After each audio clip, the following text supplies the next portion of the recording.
Ujumbe umemfikia mwenye wimbo wake Harmonize. Hii ni mara baada ya watu kuanza kucomment kwenye social media kwamba Mbosso kwa mara ya kwanza ameprove watu kwamba Harmonize anaweza kukalishwa vizuri sana kwenye ngoma. Yes, kupitia kolabo ya leo ikiwa ni ngoma ya Harmonize kati ya ngoma 3 ambazo ameziachia mwishoni mwa mwezi huu, mwezi wa 12.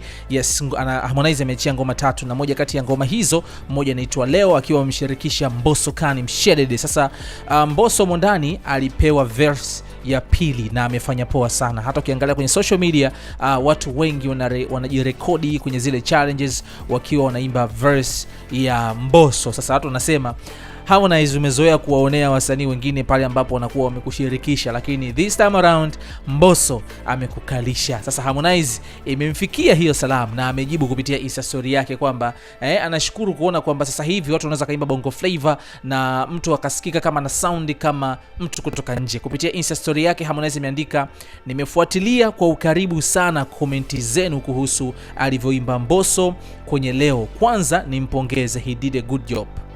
Hii ni mara ya kwanza naziona comment za namna hii tangu nianze michezo ya kushirikiana. Nilichogundua kuna ukuaji na nimegrow sana kwenye uimbaji kiasi kwamba nikiimba na msanii mwenzangu yoyote wa nyumbani inaonekana kama ameshirikiana na mtu kutoka mataifa ya nje, especially USA. Hii sio mara ya kwanza, hata kwenye ngoma ya Rayvanny na Bad Boy Mario nasikika hivyo hivyo. Proud of me, proud of bongo flavor. Tuna sound kama wao. Soon tukichanganya na Kiswahili kidogo tu ndio njia wenzetu Nigeria wamepita. Anyways, Mbosso hongera sana. Kuna maneno umeyatumia ni ya ndani sana. Mfano, shikilia gego, nyama ya ufizi. Hata Google hayapo. Good job.